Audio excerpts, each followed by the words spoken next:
ನಮಸ್ಕಾರ ವೀಕ್ಷಕರೇ. ಕಳೆದ ವಿಧಾನಸಭಾ ಚುನಾವಣೆಯಲ್ಲಿ ಕೇವಲ 19 ಸ್ಥಾನಗಳನ್ನ ಗೆಲ್ಲುವ ಮೂಲಕ ಅತ್ಯಂತ ಹೀನಾಯ ಪರಿಸ್ಥಿತಿಗೆ ತಲುಪಿರ್ತಕ್ಕಂಥ ಜೆಡಿಎಸ್ ಇದೀಗ ಬಿಜೆಪಿಯೊಂದಿಗೆ ಮೈತ್ರಿ ಮಾಡಿಕೊಂಡು ಮುಂಬರ್ತಕ್ಕಂಥ ಲೋಕಸಭಾ ಚುನಾವಣೆಯನ್ನು ಎದುರಿಸಲು ಸಿದ್ಧವಾಗಿ ನಿಂತಿದೆ.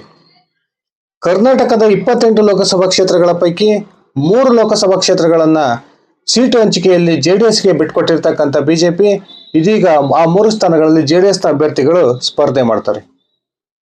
ಕಳೆದ ವಿಧಾನಸಭಾ ಚುನಾವಣೆಯ ವೇಳೆಗೆ ಜೆಡಿಎಸ್ ಕೇವಲ 19 ಸ್ಥಾನಗಳನ್ನ ಗೆದ್ದ ನಂತರ ಬಿಜೆಪಿಯೊಂದಿಗೆ ಮೈತ್ರಿ ಮಾಡಿಕೊಳ್ಳೋ ಒಂದು ಮನಸ್ಸನ್ನ ಕುಮಾರಸ್ವಾಮಿ ಅವರು ಹಾಗೂ ಜೆಡಿಎಸ್ನ ವರಿಷ್ಠರಾಗಿರ್ತಕ್ಕಂಥ ದೇವೇಗೌಡರು ತೀರ್ಮಾನಕ್ಕೆ ಬಂದರು. ಆ ಒಂದು ತೀರ್ಮಾನದ ವಿರುದ್ಧ ಆವಾಗ ಜೆಡಿಎಸ್ನ ರಾಜ್ಯಾಧ್ಯಕ್ಷರಾಗಿದ್ದಂತಹ ಸಿಎಂ ಇಬ್ರಾಹಿಂ ಅವರು ತಿರುಗಿ ಬಿದ್ದು ಜೆಡಿಎಸ್ ಅನ್ನೇ ತನ್ನ ತೆಕ್ಕೆಗೆ ತೆಗೆದುಕೊಳ್ತಕ್ಕಂಥ ಪ್ರಯತ್ನಕ್ಕೆ ಕೈ ಹಾಕೋದ್ರ ಮೂಲಕ ಜೆಡಿಎಸ್ ನಲ್ಲಿ ಇರ್ತಕ್ಕಂಥ ಅನೇಕ ಪ್ರಮುಖ ನಾಯಕರನ್ನ ಪಕ್ಷದಿಂದ ಉಚ್ಚಾಟನೆ ಮಾಡಿದ್ದನ್ನ ನಾವೆಲ್ಲ ನೋಡಿದ್ದೀವಿ. ಅದಾದ ನಂತರ ಮತ್ತೊಮ್ಮೆ ಜೆಡಿಎಸ್ ನ ಕಾರ್ಯಕಾರಿಣಿ ಸಭೆಯನ್ನ ಕರೆದಂತಹ ಕುಮಾರಸ್ವಾಮಿ ಅವರು ಆ ಒಂದು ಕಾರ್ಯಕಾರಿಣಿ ಸಭೆಯಲ್ಲಿ ರಾಜ್ಯಾಧ್ಯಕ್ಷರಾಗಿ ಜೆಡಿಎಸ್ ನ ಒಂದು ಹುದ್ದೆಯನ್ನ ವಹಿಸಿಕೊಂಡ್ರು. ಈ ಕುಮಾರಸ್ವಾಮಿ ಅವರು ರಾಜ್ಯಾಧ್ಯಕ್ಷರಾಗಿ ಜೆಡಿಎಸ್ಗೆ ನೇಮಕವಾದ ನಂತರ ಸಿಎಂ ಇಬ್ರಾಹಿಂ ಅವರನ್ನೇ ಪಕ್ಷದಿಂದ ಉಚ್ಚಾಟನೆ ಮಾಡಿದ್ದನ್ನ ನಾವೆಲ್ಲ ನೋಡಿದೀವಿ.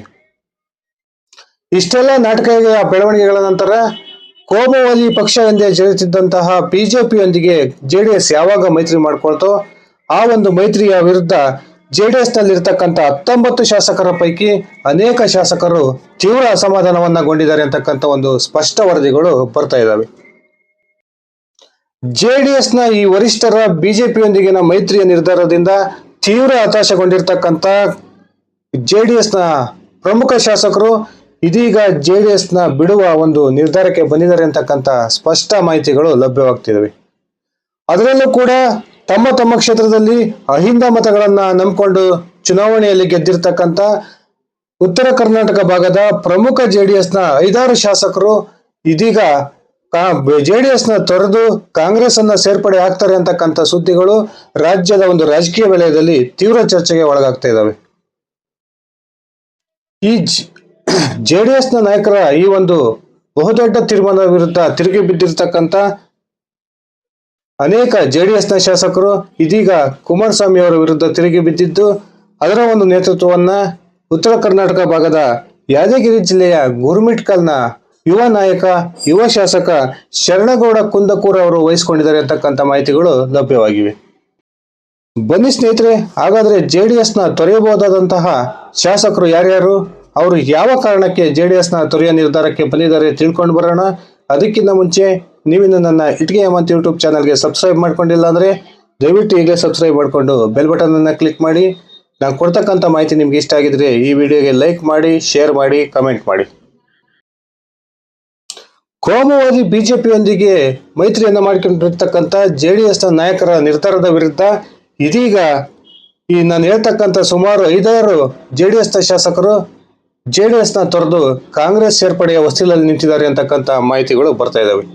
ಅದರಲ್ಲೂ ಕೂಡ ಜೆಡಿಎಸ್ ನ ಉಪನಾಯಕಿಯಾಗಿರ್ತಕ್ಕಂಥ ಶಿವಮೊಗ್ಗ ಗ್ರಾಮಾಂತರ ಕ್ಷೇತ್ರದ ಶಾರದಾ ಪೂರ್ಯನಾಯ್ಕರವರು ಈಗಾಗಲೇ ಶಿವಮೊಗ್ಗ ಜಿಲ್ಲಾ ಉಸ್ತುವಾರಿ ಸಚಿವ ಮಧು ಬಂಗಾರಪ್ಪ ಅವರ ಜೊತೆ 2-3 ಸುತ್ತಿನ ಮಾತುಕತೆಗಳನ್ನ ಪೂರ್ಣಗೊಳಿಸಿದ್ದು ಬಹುತೇಕ ಶಾರದಾ ಪೂರ್ಯನಾಯ್ಕ ಅವರು ಜೆಡಿಎಸ್ ನ ತೊರೆಯಬಹುದು ಅಂತಕ್ಕಂಥ ಒಂದು ಸುದ್ದಿಗಳು ಹರಿದಾಡ್ತಾ ಇದ್ದಾವೆ.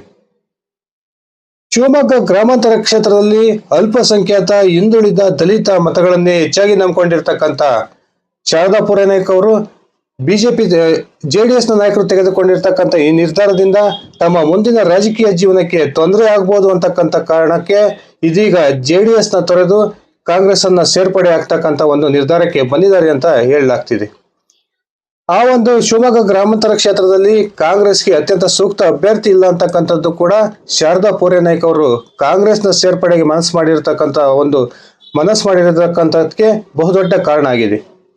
ಅದೇ ರೀತಿ ಗುರುಮಿಟ್ಕಲ್ನ ಶಾಸಕ ಯುವ ನಾಯಕ ಶರಣಗೌಡ ಕುಂದಕೂರ್ ಅವರು ಬಹಿರಂಗವಾಗಿಯೇ ತಮ್ಮ ಅಸಮಾಧಾನವನ್ನ ಪದೇ ಪದೇ ವ್ಯಕ್ತಪಡಿಸ್ತಾ ಇರೋದನ್ನ ನಾವು ನೋಡಿದೀವಿ.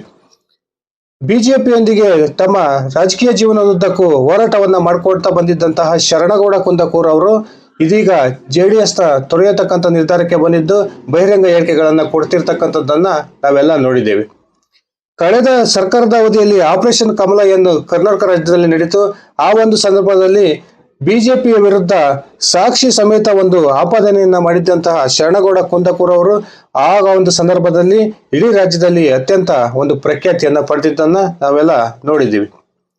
ಶರಣಗೌಡ ಕುಂದಕೂರ್ ಅವರು ಕೂಡ ಬಿಜೆಪಿ JDS ಮೈತ್ರಿಯ ವಿರುದ್ಧ ತೀವ್ರ ಅಸಮಾಧಾನವನ್ನು ಹೊರಹಾಕಿದ್ದು, ಮೈತ್ರಿಯ ಮೊದಲ ದಿನದಿಂದನೂ ಕೂಡ ತೀವ್ರ ವಿರೋಧವನ್ನ ವ್ಯಕ್ತಪಡಿಸ್ತಾರೆ ಬಂದಿದ್ದಾರೆ. ಈ ಕಾರಣಕ್ಕೆ ಶರಣಗೌಡ ಕುಂದಕೂರ್ ಬಹುತೇಕ ಕಾಂಗ್ರೆಸ್ ಅನ್ನ ಸೇರ್ತಾರೆ ಅಂತಕ್ಕಂಥ ಮಾತುಗಳು ಕೂಡ ಕೇಳಿ ಬರ್ತಾ ಇದ್ದಾವೆ.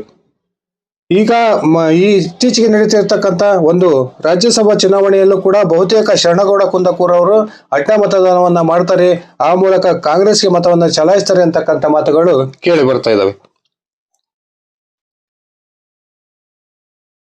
ಉತ್ತರ ಕರ್ನಾಟಕ ಭಾಗದಲ್ಲಿ JDSಗೆ ಅತ್ಯಂತ ಶಕ್ತಿಯನ್ನು ತುಂಬಿದ್ದಂಥವರು ಈ ಯುವ ನಾಯಕ ಶರಣಗೌಡ ಕುಂದಕೂರ್ ಅಂದ್ರೆ ತಪ್ಪಾಗೋದಿಲ್ಲ. ಈ ಶರಣಗೌಡ ಕುಂದಕೂರ್ ಅವರ ಈ ಒಂದು ಕಾಂಗ್ರೆಸ್ ಸೇರ್ಪಡೆ ನಿರ್ಧಾರದಿಂದ ಉತ್ತರ ಕರ್ನಾಟಕ ಭಾಗದಲ್ಲಿ JDSಗೆ ಬಹುದೊಡ್ಡ ಹೊಡೆತ ಬೀಳುತ್ತೆ ಅಂತಕ್ಕಂಥ ಮಾತುಗಳು ರಾಜ್ಯ ರಾಜಕೀಯ ವಲಯದಲ್ಲಿ ಚಾಲನೆಯಲ್ಲಿದ್ದಾವೆ.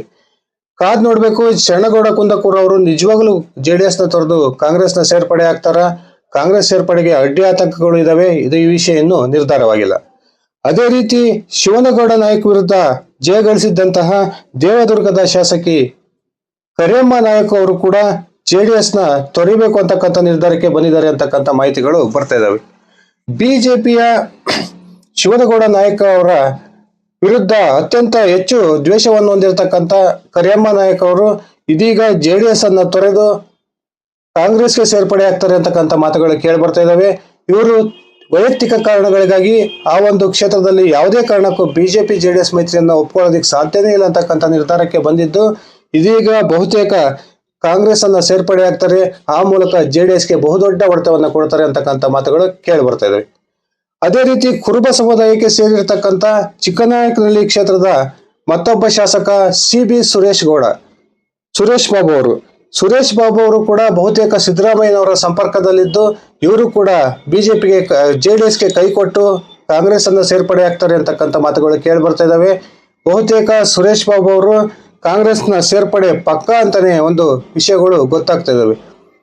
ಕುರುಬ ಸಮುದಾಯಕ್ಕೆ ಸೇರಿರೋರಾಗಿರೋದ್ರಿಂದ ಸಿದ್ದರಾಮಯ್ಯನವರೊಂದಿಗೆ ಅತ್ಯಾಪ್ತ ಸಂಬಂಧವನ್ನು ಹೊಂದಿರತಕ್ಕಂಥ CB ಸುರೇಶ್ ಬಾಬು ಅವರು ಕಾಂಗ್ರೆಸ್ ಅನ್ನ ಸೇರ್ಪಡೆಯಾಗಿದ್ದೇ ಆದ್ರೆ ಮತ್ತೊಮ್ಮೆ ಆ ಕ್ಷೇತ್ರದಲ್ಲಿ ಅವರನ್ನ ಉಪಚುನಾವಣೆಯಲ್ಲಿ ಗೆಲ್ಸ್ಕೊಳ್ತಕ್ಕಂಥ ಹೊಣೆ ನನ್ನ ಮೇಲಿದೆ ಅಂತಕ್ಕಂಥ ಮಾತನ್ನ ಸಿದ್ದರಾಮಯ್ಯ ಅವರು ಈಗಾಗಲೇ ಹೇಳಿದ್ದಾರೆ ಅಂತಕ್ಕಂಥ ಒಂದು ಮಾಹಿತಿಗಳು ಸಿಗ್ತಾ ಇದ್ದಾವೆ.